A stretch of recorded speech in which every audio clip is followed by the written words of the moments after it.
제롬 파월 미 연준 의장은 오늘 미국 텍사스 댈러스에서 열린 댈러스 연은 유치의 행사에 참석을 해서 현재 경제 상황에 대해 우리가 현재 보고 있는 경제의 강세는 우리가 결정을 신중하게 할 수 있게 하고 있다 라면서 미국 경제가 금리 인하를 서두를 필요가 있다는 어떤 신호도 보내지 않고 있습니다 라고 말했습니다.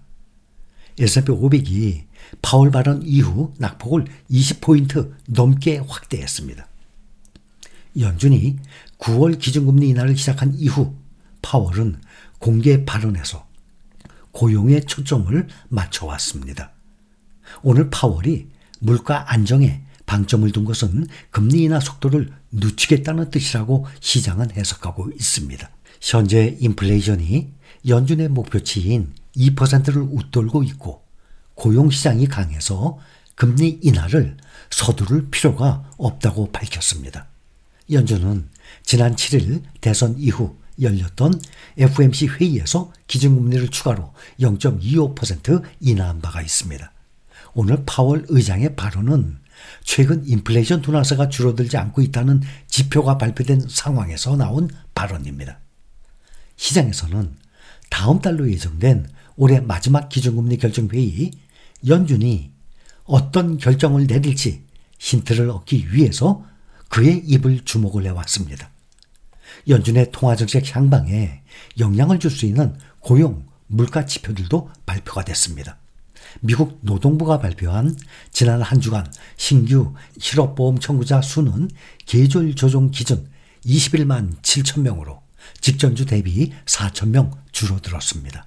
이것은 6개월 내 최저 수준입니다. 10월 생산자 물가지수 발표됐습니다. 전월 대비 0.2%, 전년 동기 대비 2.3% 상승하면서 시장 예상에 부합했습니다.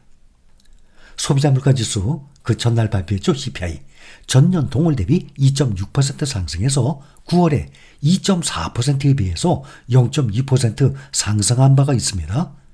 변동성이 큰 에너지, 식품을 제외한 근원 CPI는 전년 동월 대비 3.3%로 9월 상승률과 같았습니다.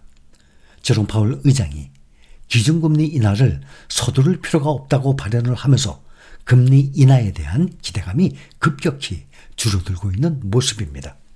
파월 의장은 이번 인플레이션 지표에 대해서 당초 예상보다 높다는 평가를 내렸습니다. 그는 질의 응답 시간에 데이터가 그렇게 가리킬 경우 통화정책은 조금 더 느리게 가는 것이 현명한 일인 것 같다라고 언급했습니다. 인플레이션은 연준이 지난 20년 만에 최고 수준으로 금리를 높여서 지난해 이후 눈에 띄게 지금은 하락했지만 최근 석 달간 지표는 뚜렷한 정체 국면을 보이고 있습니다.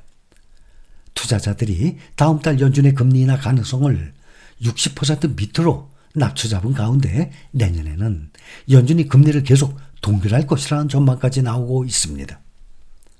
어제 80%에 육박을 하던 것에 비하면 지금 20% 정도 줄어든 것입니다. 금리 인하 가능성이 말이죠. 10월 18일 금리 동결 가능성은 41%로 크게 뛰어올랐습니다.